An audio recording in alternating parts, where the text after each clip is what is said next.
Hey guys, welcome back to the Sanctuary. So I've been promising a new rune tour for months.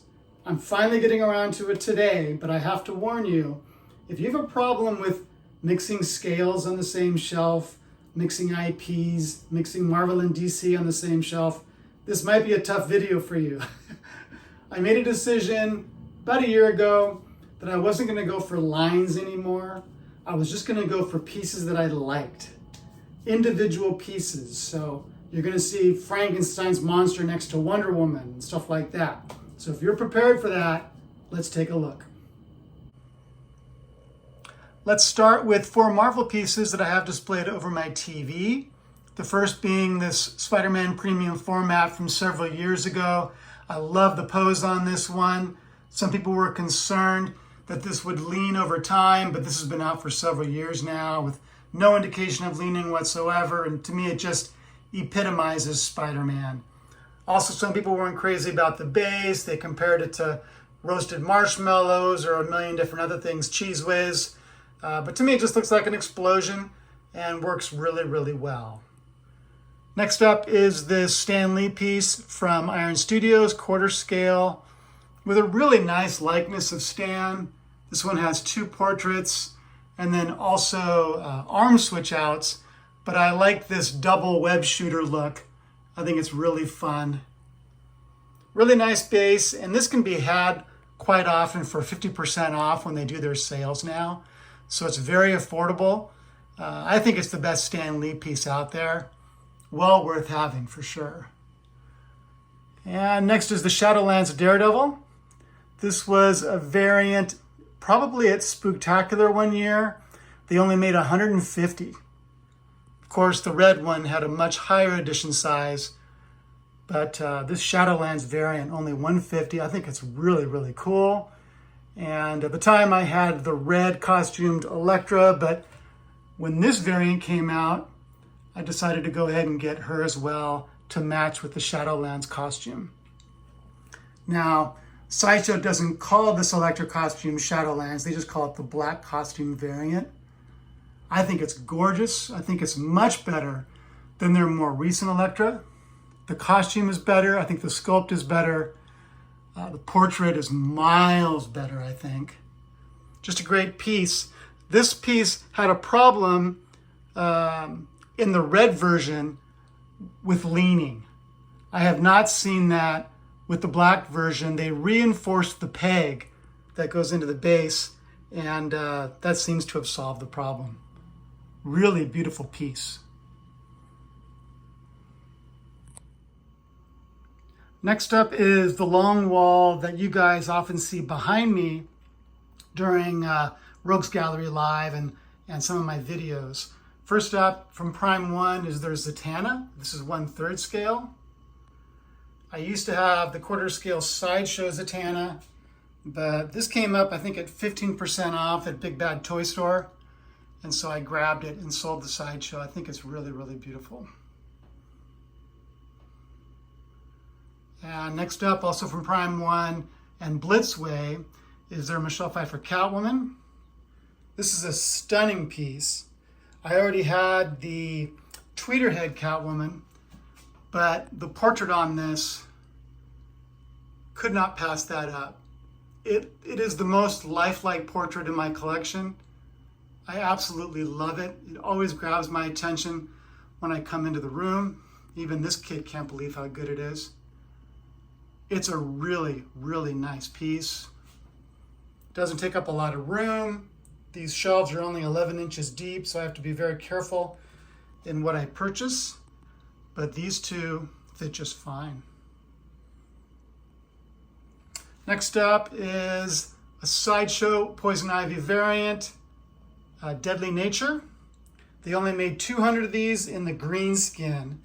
I think they made 1,000 in the regular skin, and both versions are totally sold out. That was a quick sellout for Sideshow. One of their more complex premium formats. There's a lot going on with the base.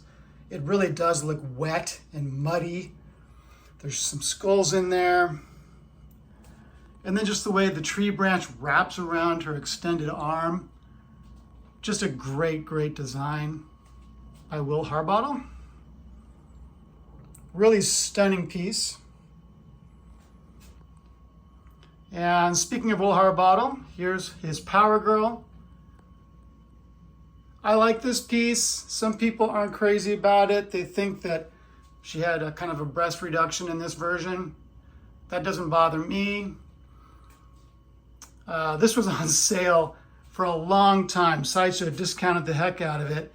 Both versions are now currently waitlisted, so I suppose there could be another batch coming along, but at the moment, it's no longer available from Sideshow. I do switch the portraits on this piece. There's this one, and there's the other one that looks more like a 1950s hairstyle, and I like them both a lot, but this is the one that I currently think works better in my collection. And here's the Batman Premium format from Sideshow. This has various nicknames. Some call it Hunchback Batman. To me, I resisted buying this piece for about a year, I think. And I kept going back to it, and I finally ended up getting it. I really like the portrait. The musculature is good. I love the utility belt. There's a lot of different things going on there. It looks really cool. The base is really nice with the Amadeus Arkham reference. This is a rat that my wife bought me. It did not come from Sideshow.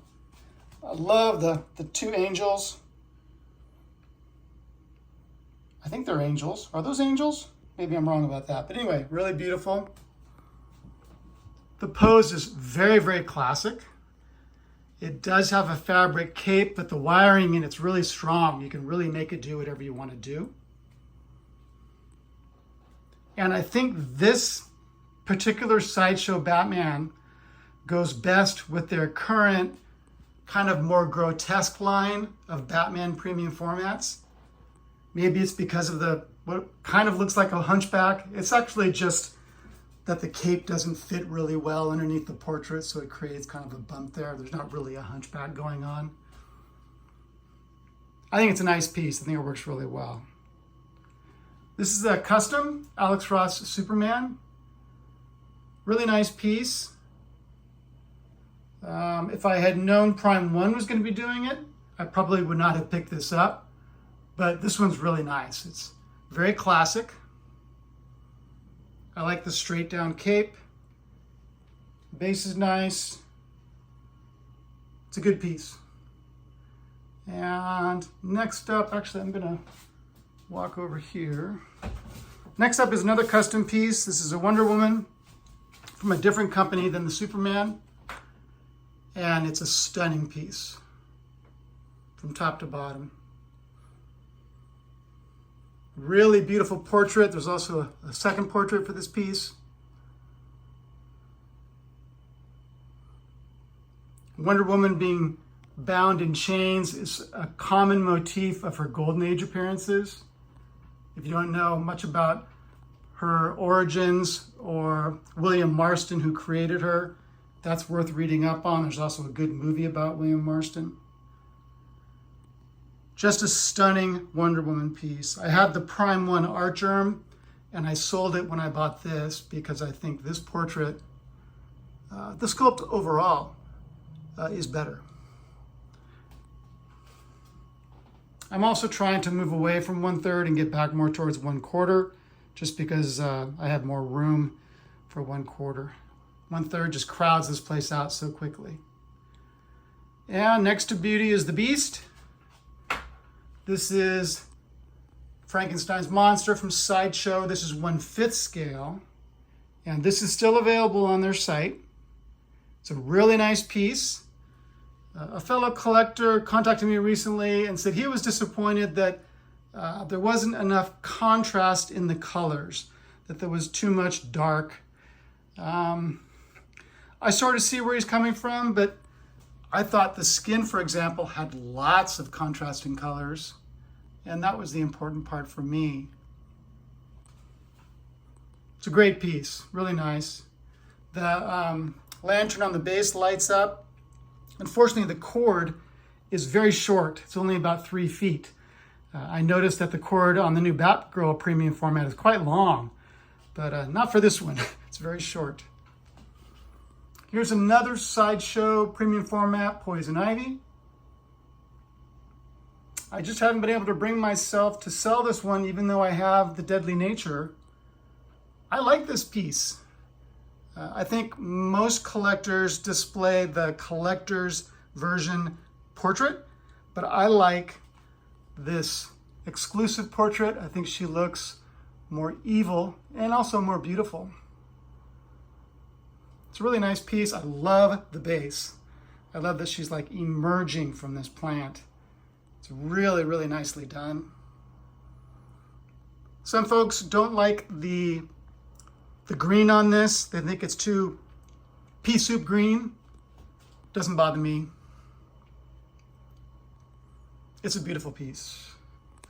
Oh, I've got to turn this on. Next up, from Prime 1, is The Batman. This also comes with an unmasked head. I displayed that for a while and then decided I wanted to display this one. It's just more Batman than the unmasked. It does have the light up feature on the base. Looks pretty cool. Down there it says "No More Lies," just like in the movie.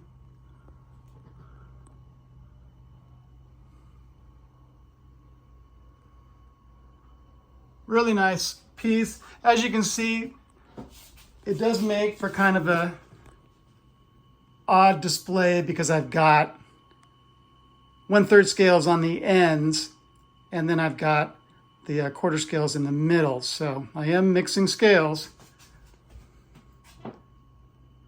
but I think it looks really nice. This is one of my favorite shelves in my entire room. These were 3 pieces that I did not order when they first came out, but over the last year decided to get because I really, really like them, and I moved away from collecting lines to just collecting pieces that I like. I remember seeing this Red Sonja at Comic-Con and just loving it, and even ordering it, but eventually canceled it for one reason or another. I love this piece. I think it's one of the ones, if I had to keep 4 or 5 and sell the rest, this would be one of those 4 or 5. It's a stunning piece, really, really nice. They've done other good Red Sonjas, but this is my favorite for sure. Next up is the 1/5 scale She-Hulk. Another piece that I did not order, but regretted not having and hunted for this one for months and months before finally finding one. Really beautiful sculpt. I do wish it was quarter scale. This is 1/5. I'm hoping Sideshow gives us a good premium format of her in the near future. Maybe during 12 days of Sideshow, we'll get a reveal of one. But there's something about this pose, the humor with the taxi door, the beautiful portrait. It just totally works for me for this character. It's a really nice She-Hulk piece. And then we have Rebel Terminator. This is another one that I remember seeing at San Diego but did not pre-order and later regretted not getting. She's a little bit pricey, but worth getting. It almost doesn't look like a Sideshow piece. It's really neat. One thing someone mentioned a while back that I thought was totally true. This piece would have been great with a light up function. If the eyes on all of these skulls had lit up, including the one in her hand, that would have been really stunning. That would have looked fantastic. But overall, these are 3 great pieces. You know, if you don't order something and later regret it, go back and get it, man. I mean, it's totally worth it to have that in your collection because you know for a long time you missed it. And to get it, it's so satisfying. And I never stop looking at them. They're really, really fun. Here's another Sideshow trio. I do like the Sideshow ladies. They do such a good job The Black Canary on the left is one of the best female premium format Sideshow's ever done. If you don't have it and you like that character, I highly recommend seeking that piece out. I don't think it goes for much more than retail, but it's a beautiful piece. Great portrait, beautiful body sculpt. Everything about it is so well done. It deserves far more praise than it gets. It's a really, really nice piece. Then we have Frankie Reborn. Frankie Reborn, I have the hardest time with reclining characters like this one or Deja Thoris. It's so hard because they're shorter pieces, so they don't kind of look right up here with the taller pieces. But I think I found a pretty good home for her here. It might be odd to have what is essentially the Bride of Frankenstein between a superhero and a supervillain, but this works for me. All three of them are kind of a cheesecake pose, and for that reason, it kind of works for me. But this is a really, really beautiful piece. Very happy that I got it. The chair she's sitting in is really, really cool. I love everything about this piece. Hope we get more stuff from Sideshow in this kind of universal line. I mean, this isn't strictly universal. This is an Olivia original, but this sure looks like universal to me. And I'd love to display these two pieces together, but the depth that it creates to have them the way that I want them, I don't have a shelf deep enough, so I don't have them together at the moment. But these three, I think, look really good together. Next up is the Legendary Beast 1/3 scale Hulk, the Rage version. As soon as I saw this, I knew I had to have it. His teeth are amazing. Everything about the mouth is amazing. Very heavy piece. I have him on this table all by himself with that beautiful storytelling base. Enormous feet. Sculpted pants that could be mistaken for fabric. Huge, huge fists. Just an amazing piece. No matter where you look at it from, every angle's good. Got that desert landscape, top of the base.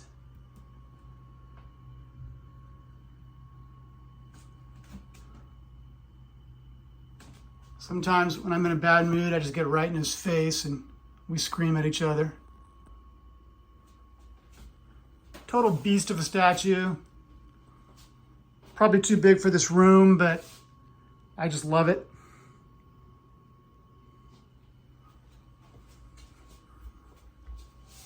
I don't know if they'll ever do a better Hulk. It's just great. And then above him, I have my 3 Star Trek pieces from Darkside Collectibles. I love these pieces, I really do. I will always thank Darkside for putting these out. This is a license that traditionally does not sell very well. So it was brave of them to do this. I remember I brought this up to Ant from PCS about doing Star Trek pieces, and his immediate response was, they don't sell. So I'm so glad to have these. I don't know that we'll get any other characters. I'd love to have a McCoy, a Scotty, but the fact that we have these 3 in 1/3 scale is just awesome. I just love it. I'd like to bring them down. They're high right now on this shelf. I just don't have a room for them in a lower spot at the moment. But they're really, really cool. They're great. So I'm mixing Marvel and DC here. Sorry about that. I just have no place else to put this cap right now. So that's why he's up here. But anyway, we have this Nightmare Batman from Weta. Really nice piece. I think the Ben Affleck likeness is quite good. I prefer this Nightmare Batman to any of the other quarter scales that have been done. There were shipping problems with this where the cape was arriving broken. I bought mine from Spec Fiction Shop and picked it up from his warehouse, so it didn't have to be shipped, at least to me. It was one that he had displayed at a convention, so I had seen it, knew it was perfect, and we arranged for me to purchase it. Really nice piece. It's sold out at Weta. They had it deeply discounted for a while, but it's gone now. If this is a version of Batman that you like, the Nightmare version, I think this is the piece to have. Much larger piece than, for example, the Queen Studios Nightmare Batman, which is also nice. That one has fabric, this one does not. I don't know, I like this one better. I think it's cool. This is Queen Studios, Captain America. I waited, I think, 2 years for this to come out. Took a very long time for it to arrive. Very nice piece. I wish I had somewhere to display it with other Marvel pieces, but I don't at the moment. And then, of course, we have the Samurai Batman from XM Studios. One of only, I think, 2 XM pieces I have in my collection at the moment. Just a great, great piece. Some of the Samurai pieces are selling for, I think, bargain prices right now. This one is still, I think, holding its value at least, if not selling for more. Has ridiculous number of switch outs, different, I think 4 or 5 different heads. I think 3 arms on each side. Just a great piece overall on top of this temple. Another piece that as soon as I saw the render, I knew I had to have it. Awesome piece.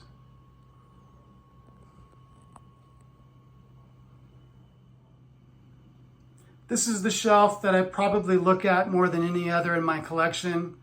2 great pieces that to me look like they belong together, look like they were produced by the same company, but they're not.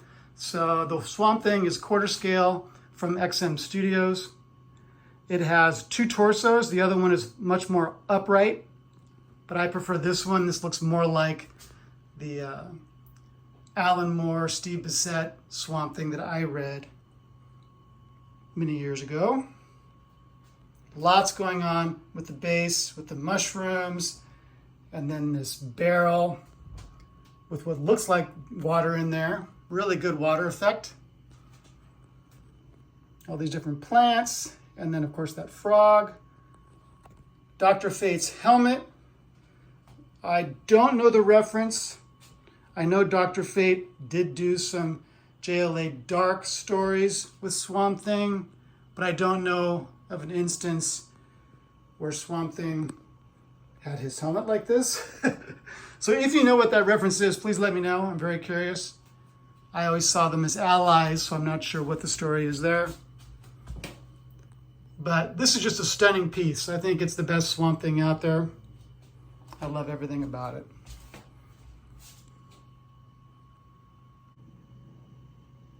Next to Swamp Thing is the incredible Prime 1 John Constantine Hellblazer. Absolutely amazing piece with a low edition size. He's got this amazing Angel of Death behind him, whose one wing is ripped off and the other wing sweeps over the back of the piece.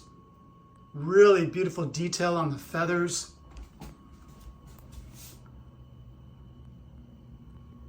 And then John himself. I love that they chose gold for the hair rather than yellow. It just works really well. If I remember right, there are 3 portraits. This is the one I liked the best. Several arm switch outs as well.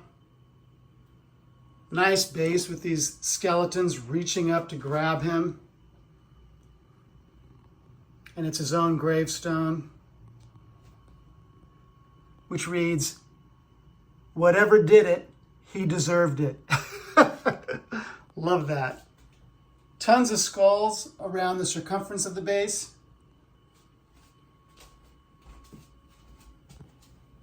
Just an extremely well thought out, detailed piece. There's even, you see it there? There's a skull in the folds of his coat. Really cool. Nice vein work on his hand there. I like how he's half untucked. It's an insane piece. Really, really nice. And together, don't you think they look good together? I mean, I feel like they were just made to be together. So this shelf is completely Art Statue Collector's fault. I was not collecting Legendary Beasts at the time, and then Art posted a photo of these two characters sitting on top of a wall outside, and the lighting was perfect, and the sculpts were amazing, and I kind of knew I was screwed at that point, and that I would have to get these two pieces, and then Hulk came later. I love these two pieces. I think they did a phenomenal job. As you guys probably know, Captain America had a pretty low edition size. It was either 338 or 388. I can't remember right now. But he's tough to find. He doesn't go up for sale very often, and he usually sells for a premium, and he deserves it. It's a really nice piece. They got a little bit cocky, and they doubled that edition size for Thor. So Thor is still readily available, maybe not from distributors, but there are enough on the secondary market where you can usually get him for less than retail. He's a great piece. Again, he's got 3 portraits. He's got switch outs for his hands. Fully sculpted. All the Legendary Beast pieces are fully sculpted. These two just go together. Really, really love it. There's a second torso for Captain America where he's pointing with one arm. There are 2 or 3 portraits, I think 3. Nice utility belt, good musculature, and not a storytelling base. They hadn't started with the storytelling bases when they did Cap. That started with Thor, and then went on with Hulk, and is proceeding with the DC pieces. Just a great line. And last but not least is Grogu. This is the one piece in my collection that my wife has forbidden me from selling. She loves this piece. We all watched The Mandalorian together, and she just loves this piece. So it's the only piece also that I can get away with displaying in other areas of the house. Really fun that Sideshow put this out at a fairly reasonable price and such high quality. He's probably gettable on the secondary market for quite a bit less these days. I haven't checked, but they made so many of them that it seems likely to me. In fact, they're still selling him. But he's a great piece, no doubt about it. So that's it, guys. What do you think? There have been monumental changes in the sanctuary since my last room tour. Some of it you might like, some of it you might not. I'm really curious to read your comments. What are your favorite pieces in here? What are the ones that you just can't stand? Can you handle the mixing of scales and IPs, or is it just something that your brain just won't allow? I'm really curious what your reaction is. I'll try to be better about doing these once a year. I think it's been probably 2 or 3 since I've done one.